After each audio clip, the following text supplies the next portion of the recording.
Matter matters, but it's so crazy. I mean, it changes time when it moves too fast, and it's not actually made of what you think it is.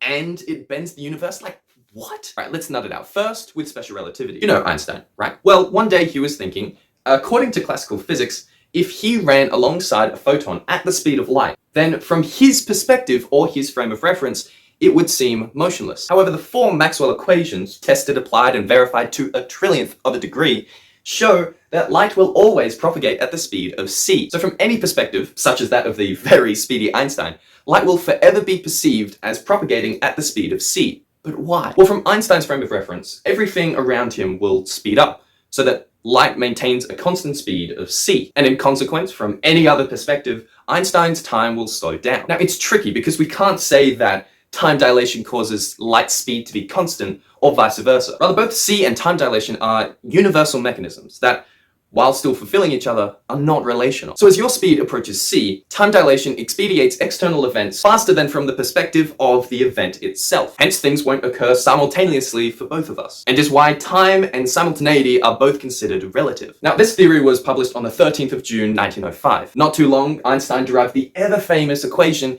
E equals mc squared. This is particularly critical for matter's composition, because it establishes both a matter's energy and mass as two sides of the same coin. Interchangeable, yet still the same property. Now, in physics, an object's mass is technically the quantitative measure of inertia experienced by a body, an object's resistance to external forces altering its velocity, basically. So if one side changes, the other will change accordingly, because they're the same property. And since changes in mass indicates alterations in matter's speed or direction, as altered by universal forces, this energy-mass equivalence principle indicates that energy is a determinant for how matter behaves within the universe, throughout which forces act upon it, which is stupendous, but legitimate, trust me. So E equals mc squared. A photon's energy, as it is conceived from a moving frame of reference, is given by this, derived from the relativistic Doppler effect, measuring changes in light's wave-like properties due to relative motion. We have a light bulb in space. The budget on this video is huge. About to turn on in 5 seconds. You, the tentative viewer that you are, wait for the light bulb to turn on and emit energy as light, which is losing energy as it glows. Once seeing this, you realize how late you are for Bob Dylan's 1978 Budokan Hall performance. Don't want to miss that. And you swiftly depart away from the bulb, which from your frame of reference is moving that way with a certain kinetic energy. However, I am really eager to see Bob Dylan, so I depart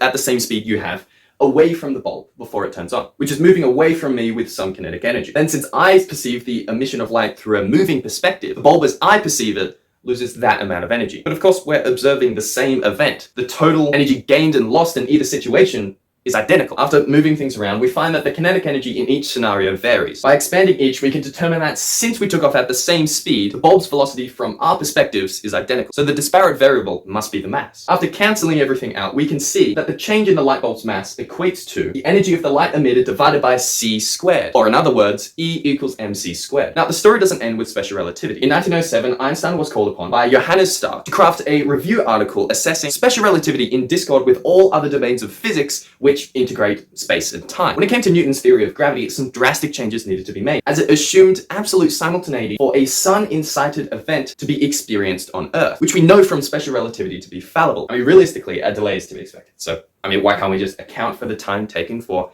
the sun's light to reach the Earth? And numerous physicists at the time assumed so, but Einstein wasn't satisfied. And what arose from this dissatisfaction was the discovery that a body's inertial and gravitational mass, per its attraction to gravitational forces, are identical. With this newfound understanding and his dissatisfaction with Newtonian light propagation, Einstein developed a new theory of gravity, the theory of general relativity. Both space and time are established as the four-dimensional, omnipresent matrix spacetime, bending and curving around matter in proportion to its energy or mass. A smaller body isn't attracted to a larger one through any gravitational force as we may understand it, but rather it is held within the orbit of the large body as it follows the curved trajectory of bent spacetime. Okay, I guess that's it. Excuse me? What? What do you mean, what? What about quantum mechanics? Yeah? What about it? I mean, read the title, man. Relativity. Oh, okay. Then talking about Bob Dylan was fine then. Oh.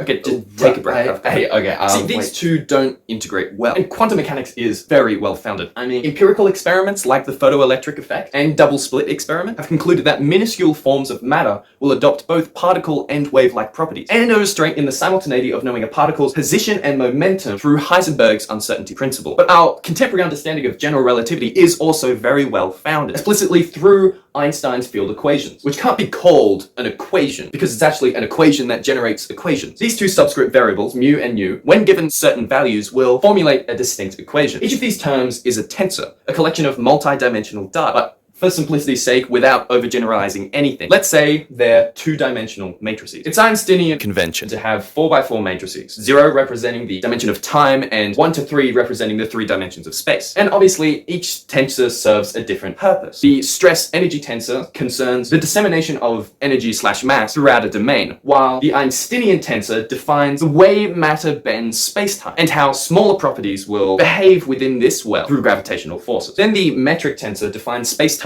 shape in respect to the cosmological constant, accounting for the universe's ever-accelerating expansion and the consequential yet inherent stretching of space-time. Now, this constant indicates the relative warping of space-time through the Einstein tensor in respect to the quantity of matter's mass/energy within the stress-energy tensor. These equations, upon which contemporary general relativity is orientated, are detailed and accounted for, so that any space-time warping is known to be caused by specifically characterized determinants. However, this all crumbles if matter is non-deterministic, as quantum mechanics suggests, as a property only bearing the possibility of adopting a particular nature through wave-particle duality and Heisenberg's uncertainty principle is not an absolute account of matter as required by these equations. With the contemporary quantum knowledge of matter's non-deterministic nature, we cannot justify these equations' modeled nature of space-time, but we can't go vetoing general relativity either, because it's been observed and validated within our universe. Ultimately, the incompatibility between these two fundamental pillars of contemporary physics threatens our progression into enlightenment, not only on the nature of matter, but the way in which the entire universe operates. Or you can investigate string theory, but